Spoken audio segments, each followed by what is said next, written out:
Hit television drama The Last of Us Part 2 won many coveted gaming awards, including the prestigious Most Discourse of the Decade so far.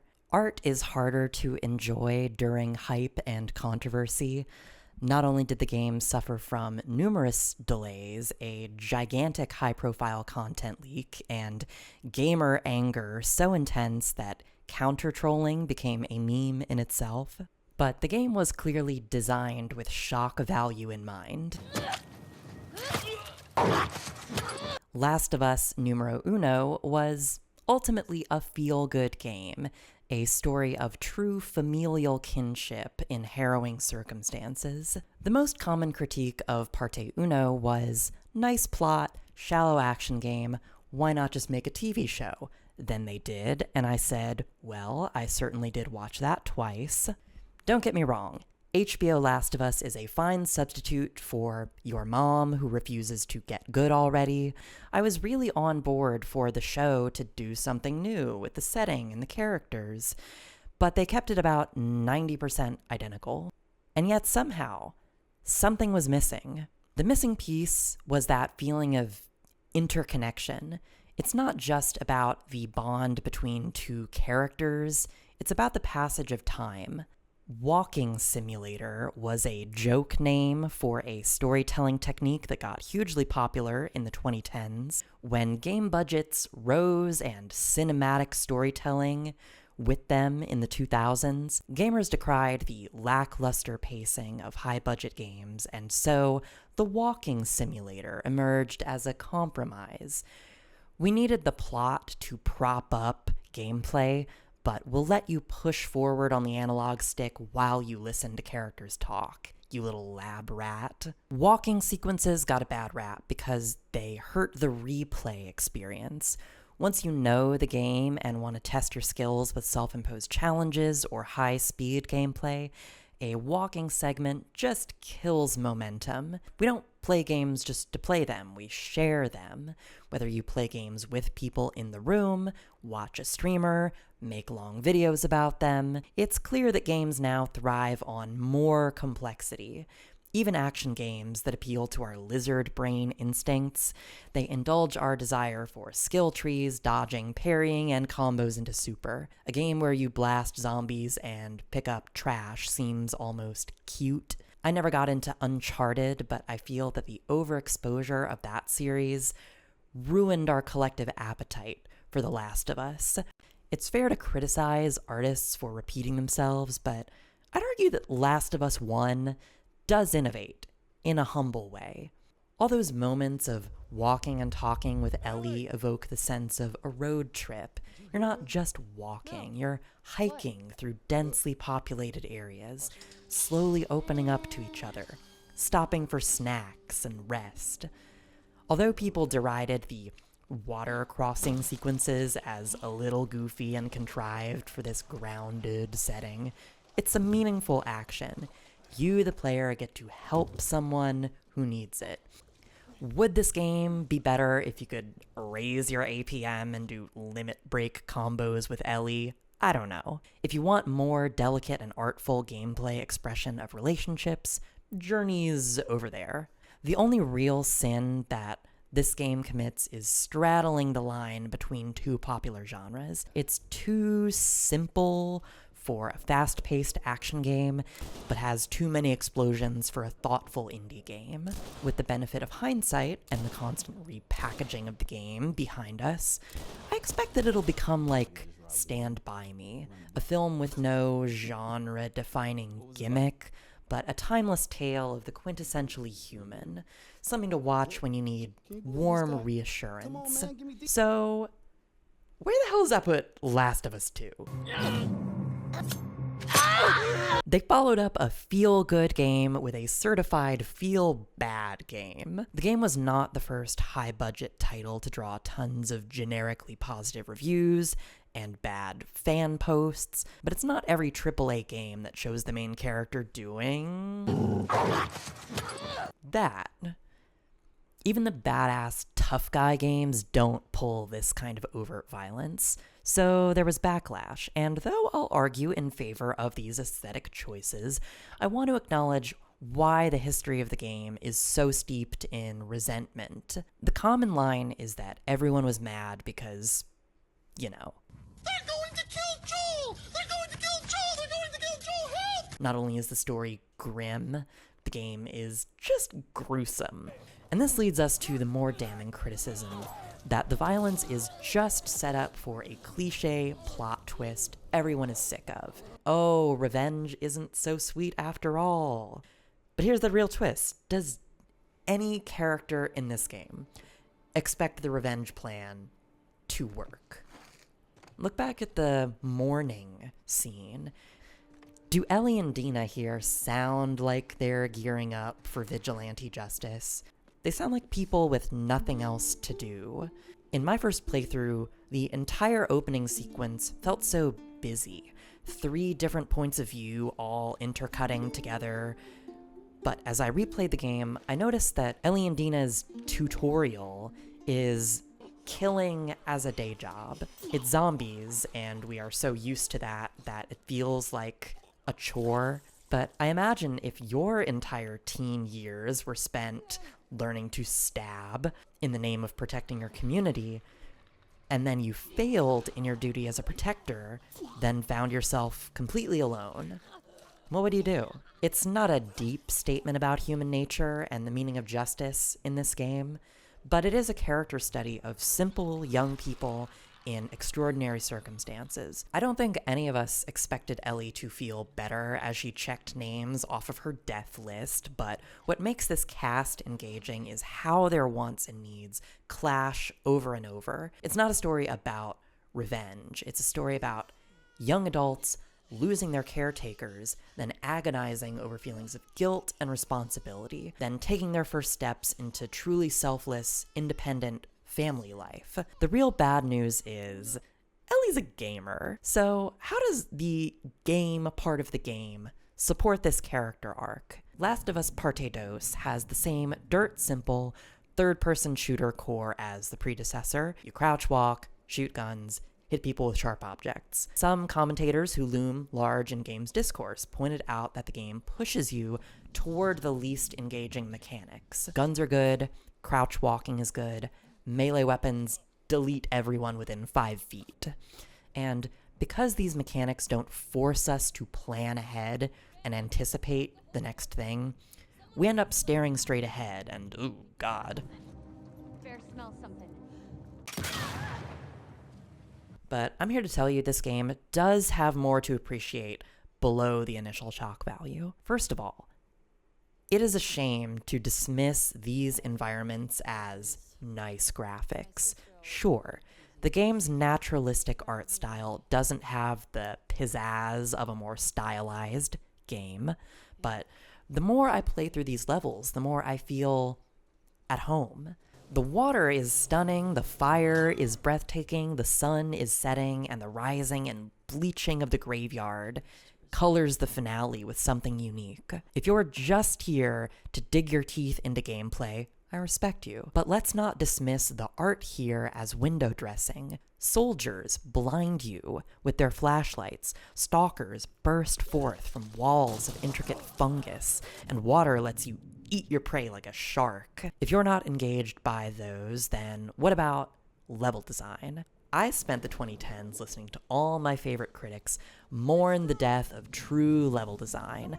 Back in the 90s, designers and programmers pushed the boundaries of 3D space into bold forays of dynamic movement, slapped a few blurry textures on top, and called it a scientific experiment. But then, high-fidelity video came along, and everything had to be painstakingly modeled and rendered for so many hours that designers seemed pigeonholed into flattening spaces, into boxy corridors full of nice wallpaper. Plenty of action games have transcended that limitation in recent years, but I feel this game is something else entirely. Here, I see this guy going up over the ridge, so I climb up 2 platforms, grab him, pull him back so that no one else can see him get stabbed, crawl forward, grab ammo, look over the edge to find the threats, drop down, stab this guy, then preemptively put down a trap mine in case anyone finds him, hide in the grass, draw a bomb arrow, blow up these two, hide over here, then I hear Zoe step on my bomb, and my partner character gets caught by this guy, but now it's 2 against 1, so it doesn't even matter. I mop him up, and that's the whole fight. And none of those plays were very challenging or skillful, but the fun was in having to think on the fly. Because the level design prevents you from seeing every enemy from one vantage point, you have to cover your bases and try to anticipate what's happening around you. Hiding places here are broken into completely distinct shapes, forcing you to crawl awkwardly around debris, dart past gaps in windows. The game never lets you feel completely safe, and the spaces were built with these NPCs and their AI routines in mind. They move in elaborate circuits, stop and start at uneven intervals. You can learn their patterns, but they actually cover each other. Every level has some enemies in the open who can be easily picked off, but inevitably you run into dense areas of blind corners, snipers covering wide spaces, and dogs sniffing you through walls. But let's come back to that wave of criticism from action game hobbyists. Did they appreciate these nuances on their first playthrough? I didn't, because I had, this button, wall hacks. I blame Arkham Asylum for popularizing that whole thing. Do you want the player to feel smart? Hide details in the environment that they have to pay attention to notice. Then they push one button to reveal them, and congratulations, you figured it out. You're such a good little lab rat. But if you find that mechanic trivializes your navigation or immersion, you can play on the hardest difficulty. Not only does the hard difficulty turn off supervision, it can turn off the entire heads-up display, which leads to things like this happening.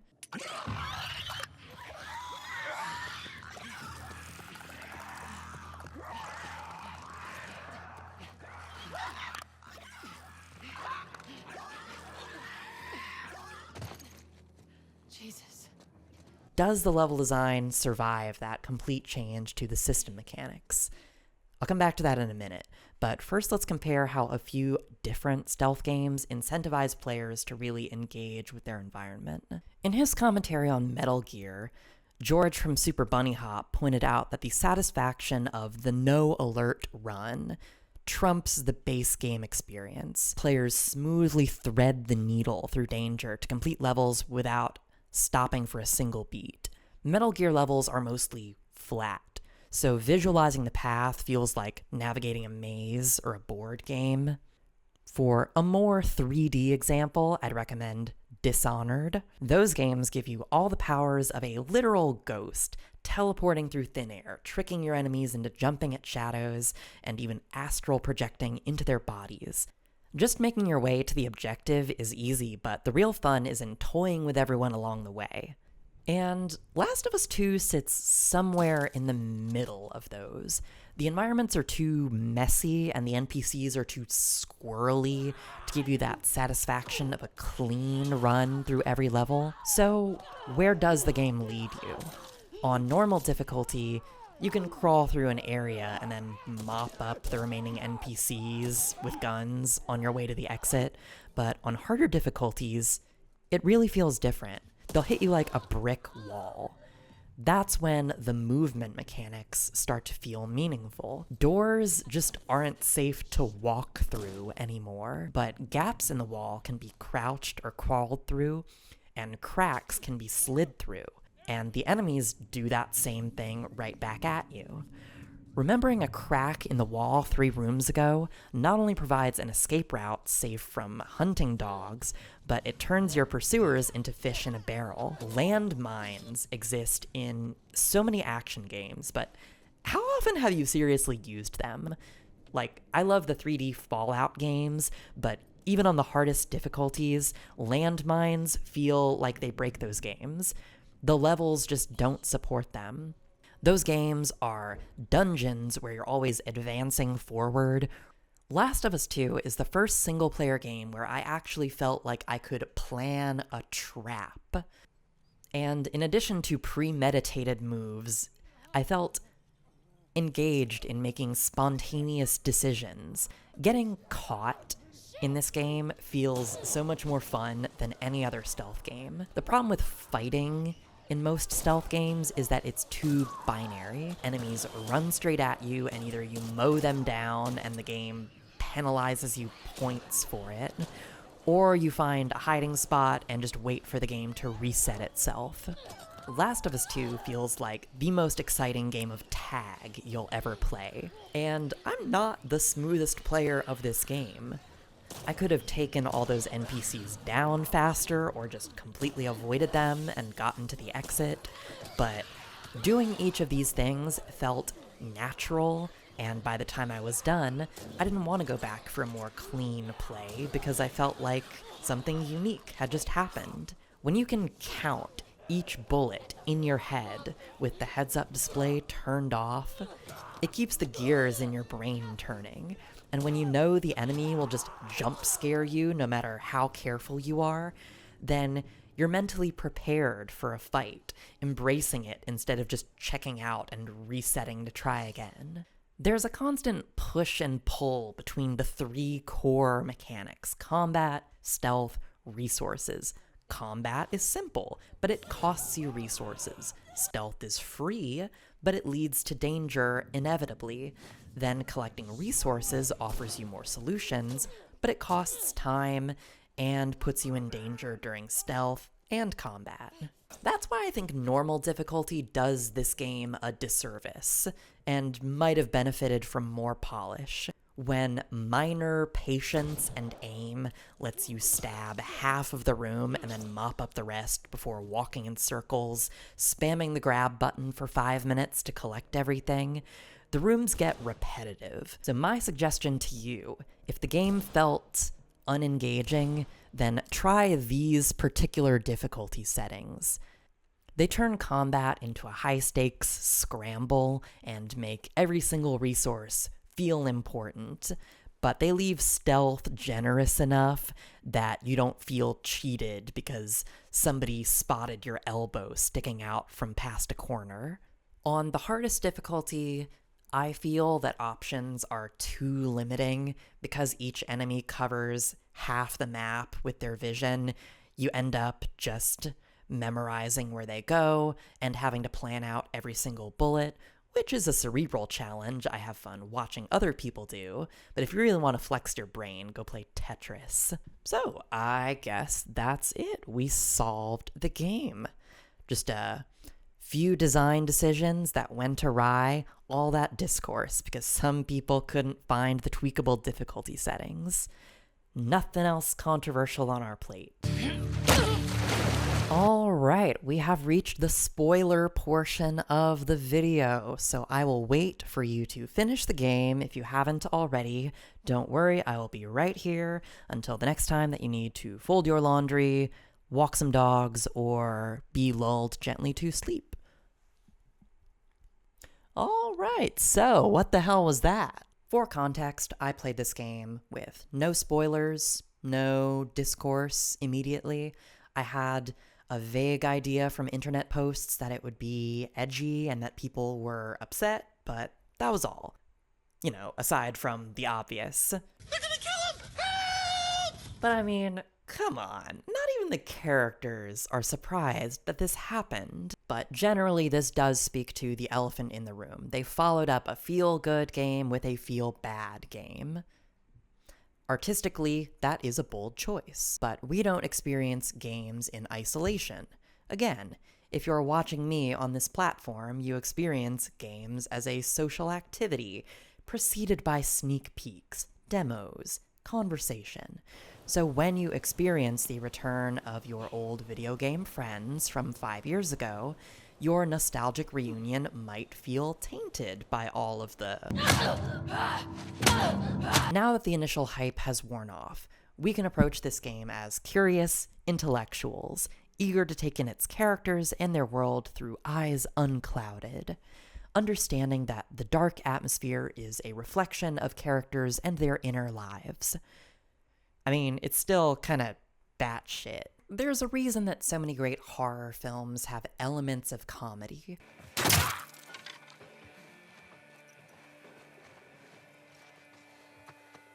Push forward! Got her! Murder!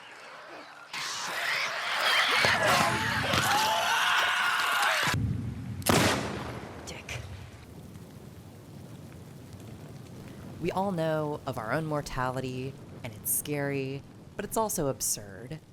That's why I find it reductive when people dismiss this story as a plain revenge narrative. But I can understand the frustration of spectators looking for anything else to latch onto.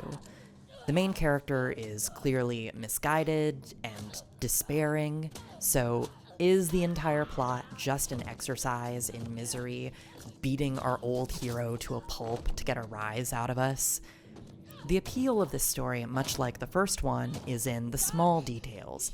On paper, Joel and Ellie's clickers, drive-bys, and dives was a by-the-numbers, father-daughter bonding story of old cynic and young idealist learning from each other, but through the experience of the game, it was a whirlwind of personal memories, sharing history, connecting, and teaming up to overcome challenges as they came at you. So where can you go from there? Would it be better to just let the game be, not franchise it? I would consider that a good outcome, but the game does make a compelling case for itself as a new story built on an old foundation. Ellie is an adult now. Before, she was a symbol of the inner child in all of us, hoping for the best despite brutal human nature. But as Ellie grew up and the horrors only increased, well, I don't want to presume anything about you folks at home. You've probably seen some rough things too, but I doubt you spent your entire teen years perfecting your stabbing technique, watching faces get eaten. Where Part 1 was the story of a man who did everything in his power to block out his pain, to compartmentalize it, this is the story of a girl whose day job is violence. And it took me several playthroughs for that to actually feel like something. I would criticize that as a drawback of the game's style and mechanical choices. There are so many points of view, so much witty banter and plot threads to set up for later, that it does distract from the brutal reality of a cute little town being a few degrees removed from the town from Attack on Titan. In fact, the remastered version of the game includes some developer commentary, and one set piece cut from the game was a group of neighborhood children playing clicker tag, where a bunch of 8-year-olds pretend to eat each other. And this had to be cut to avoid slowing the overall plot down, but that's a real weakness of this game. Not that it has too many cutscenes, but that it has too much essential plot. Part 1 is an episodic story. Each chapter had a few new characters and a location to introduce, but then we got a clean slate. Minimal time was used to develop each new guy, and each experience could enrich the heroes and give you a break to let that sink into the back of your mind. Part 2 is a tightly structured thriller, which is refreshing and different. But that means around double the dialogue and none of the chapter divisions that Part 1 had for everything to gestate. So, longer game means overwritten. Clearly I am a great script doctor and they should have hired me. Video game developers are more willing than anyone to cut dialogue because it saves money on mocap and voice acting and everything. So let's try making this into a chart. What essential parts did the game need to work, and what did we have to set up to get those big payoffs by the end? Idea number 1, Ellie goes postal. Once again, her day job is stabbing. for her entire formative years. The first thing you do as Ellie is pick up your wallet, keys, knife, and gun. You could explore what that ticking time bomb does to someone using any kind of antagonist, maybe keep Joel around in a supporting position. But if you want to push the main character's buttons, get under her skin, then idea number 2 is a great choice. Idea number 2, give her an arch nemesis. Part 1 had no central antagonist, because again, episodic. Summer had the feds as your oppressor, fall had the ruthless hunters, winter had the cult-like family of cannibals. Spring had the self-appointed saviors of humanity who are willing to make sacrifices in the name of the greater good. Not only does structuring the game around a bitter personal conflict make the game feel different than its predecessor, but who could draw out a new shade of Ellie like Abby? Not only does she do the thing that would hurt Ellie the most of all, but we have to wonder for hours and hours, why did she do it? As in all good thrillers. And that leads us to big idea number 3, flipped perspective. Movies and TV have great visual techniques to represent the subjectivity of an individual, but because of how cameras work, they usually stick to one point of view for the duration of a narrative. Switching to a new one knocks you out of that flow state. So, what better way to explore a video game narrative than with flipped perspective? Because we are partially in control of the pace, it's easy to swap between characters and appreciate different aspects of the same world through different lenses. Players are certainly willing to commit acts of evil in the imaginary space of a game, so making Abby bad isn't a bad choice, but we're really doing this whole perspective to set up for big idea number 4, the reveal. So the question driving the whole experience should be, what happened between Ellie and Joel? Like, we know she resents him for that thing, but how did they fall out? What did their lives look like when they were estranged, and how did they come to reconcile? You could maybe make that dramatic, telling it in straightforward order. That would make for intense scenes between two actors, and by the nature of TV, acting is better when people can react to each other, so you'd want them to be together. Maybe the HBO Last of Us will totally surprise me and do something different, but in a video game, the advantage is that we can spend time with a character alone, and the story here makes great use of that. By forcing Ellie into prolonged, solitary danger, the moments where she reminisces about her companion is all the more effective. And these are the best kinds of flashbacks. They don't just relay information, they explore how characters fall into their own memories like a security blanket. And regardless of any missteps this game takes, any personal issues you have with its graphic nature, even if you think it's a total mess, making this particular scene the climax is the best possible choice, and I won't hear any other argument. This scene is delicate but mature. It pushes both characters to grow without magically fixing any of their weaknesses, and if you want a dramatic scene between two actors in a video game, I don't know if anything touches this. There are better plots and better dialogue out there, but moment for moment, nothing tops this scene for this kind of thing. So it sounds like we have a couple of strong story ideas for a story-focused game. They set them up and they pay them off. What could be the problem? It's a good writing rule to treat your characters with dignity, but you don't want to put them on a pedestal. The most common complaints I read against the violence in this game is how the NPCs call each other by name. But horror should be gratuitous. Horror isn't dignified. It's an artistic representation of our intrusive thoughts and animal nature. It should be over the top and maybe even ridiculous. Laughing doesn't mean that we're not invested.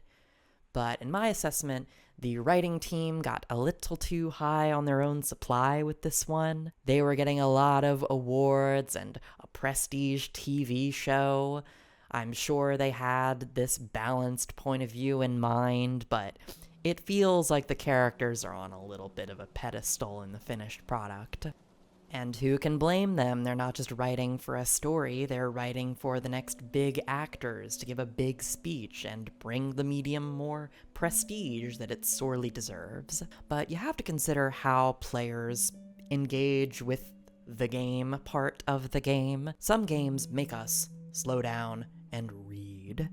Games like that are important, and this game lets you kick a zombie's head off with your mighty boot. You can have serious character drama, but you can't give every character a complex inner life. It just creates too much of a weird tonal conflict between the violent comedy of the game and the totally dour seriousness of the people when they turn around and talk to each other. This leads me to problem number 2. Abby has a complex inner life. That sounds good, and it lets her legendary actress give a genuinely great performance, full of emotionally rich moments that make you think about who she is and see deeper parts of her. She shares the screen with other good actors having nice character moments, but characters don't exist in a vacuum. The structure of this game is Abby shows up to ruin your life, she disappears for 8 hours, then she shows up to ruin it again, then we hard cut to her and her friends fighting some zombies at Home Depot. Yes, exploring who this character is and why she holds a grudge is a fun surprise from someone who seemed like a conventional villain, but it's not really a twist. We remember what Joel did, and, like, were we expecting someone to come after him for anything else? Did we think that Abby was best pals with the hunters or the cannibals? And the writers endow her with a complex human life. Her militant violence against the Seraphites is a serious flaw, but even with that, it feels like they pulled their punches. Abby only kills the frontline soldiers who shoot at you first. I don't think this game needed to go full Spec Ops The Line with that story, but it feels incredibly weak to hear Abby referred to as the top scar killer over and over when you can just walk past all of them in the game. Even in a prison where prisoners of war are tortured, she only makes a vague reference to not wanting to do that again. Plus, when the game forces you into an encounter where you really are prompted to kill the guys, they're a bunch of transphobes, so they really had it coming. Yeah, fuck him. At this point, Abby's story is treading in some mildly interesting territory, but bogging down the pace and overloading our brains. And that brings us to problem number 3, too many flashbacks. An attempt was made to create dramatic tension by humanizing everybody that Ellie revenged, but unfortunately the writers appeared to read the definition of dramatic irony upside down. It's suspenseful when we see a character doing something that we know will lead them into danger, but when we see them doing something that already got them killed, we're just waiting for it to wrap up. Like, Mel is such a lose-lose character. They tried to challenge Ellie's humanity by having her accidentally do this horrible thing, but that feels like trying too hard to create parallels. We have to have that moment so that Abby can do the same thing but be stopped by Lev and better herself. but there's already so many parallels between the characters that would Ellie not be evil enough without it? Remember how this game was in development for like 6 years? Sometimes when you're at the writing desk for too long, you get desensitized to the material and you have to do something just to shock yourself again. Then we have to kill a dog and a baby in the same scene. You get into a car chase set piece with someone an hour after this happens. It just feels weird. And what is the game trying to do with Owen?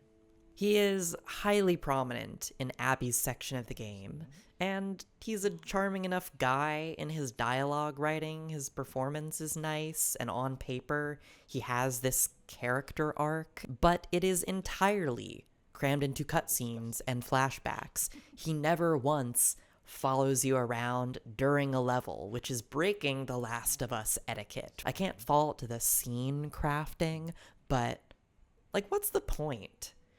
We are watching our character's ex-boyfriend try to run away from the plot, and his most dramatic character beat is killing someone who we've never heard of off-screen. I mean, if he really killed Danny... Fuck Danny. I'm jealous Owen got to shoot him before I did. Whoa, Abby. All of Ellie's supporting cast members have deep connections to her and to Joel, so we can use our memories from the last game to get a better feel for them. But Abby's supporting cast are all jockeying for screen time with each other, and with their own faction, and with the faction they're at war with. That's part of why Lev is the best new character in this game. He's a kid, so there's less baggage for them to establish. And he gets to play comedic foil to a character who we all want to see get taken down a peg. Do you know our dogs can play cards like that? I'm 13, not 8. You're the size of an 8-year-old. Do other people think you're funny? No. Abby undertakes a heroic quest trying to redeem herself. It's a bit of a white savior complex, and it feels out of place in this story of women grappling to the last. Many people have complained that Abby's redemption feels forced or insufficient. It feels false for the main character to literally murder her way through hundreds of people and then stop short of one more and act like it's growth. But to my mind, it felt different. It didn't feel like it made her a better person. But ultimately, this scene, the climax of the main plot, didn't stick with me.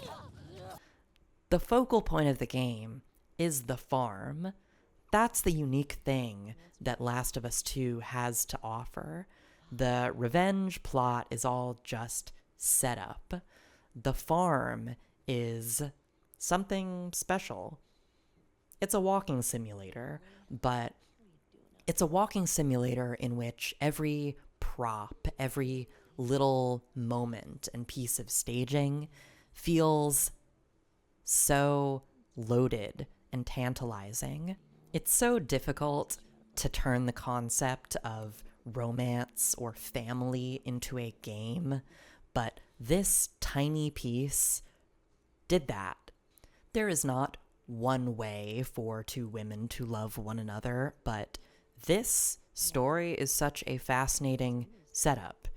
Here you have two characters with a natural way to remove themselves from society, raise a child together, and be completely independent.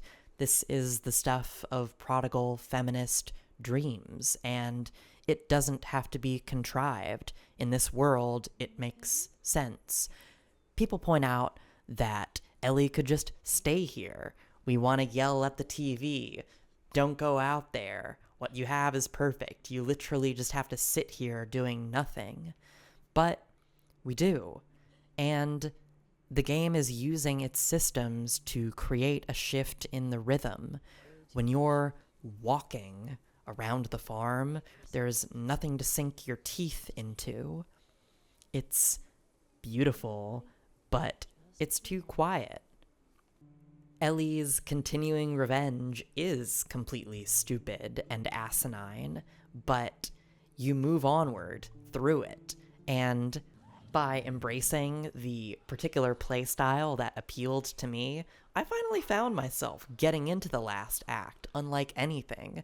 I play through this final level over and over again, and finally, Ellie's psychotic quotes after everything she does started to resonate.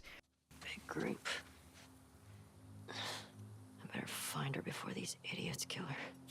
Because after all that slogging through the difficult challenges, all that gnashing my way towards tiny amounts of resources, it started to feel like it mattered. On my first playthrough of the climax, it felt a bit like going through the motions, one more level of stuff to do before the big confrontation. But by my third playthrough on hard mode, I was really relishing luring people into traps and blowing them up. It's such a complete harmony between character and playstyle that I had to go through it again. And then when I got to the final fight, I thought, man, is Abby gonna be hard? Am I gonna struggle? Am I gonna find something new here? But I didn't. Because at that point, the character and the gameplay have deliberately burned themselves out. There's really nothing to a one-on-one encounter in either of these Last of Us games. Even when you're fighting regular guys on the hardest difficulty, when the enemies are by themselves, they have nothing to fall back on. They're so beautifully structured around group tactics that when one of them is left, they're like a chicken with their head cut off. They just mindlessly cower or run into you. And Abby and Ellie are no different. They just bash into each other like two desperate animals until they're completely exhausted. Whether they finish each other off or not, what difference does it make?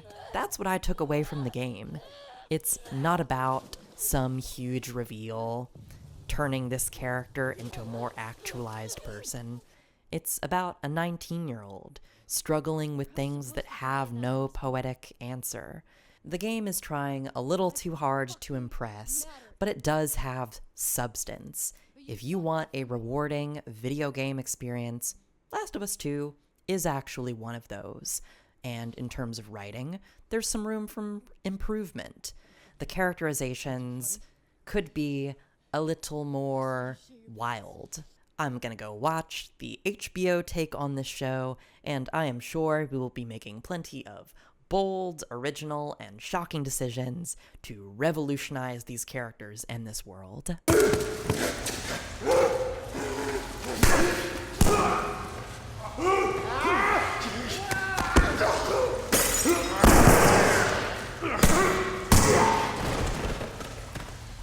Well,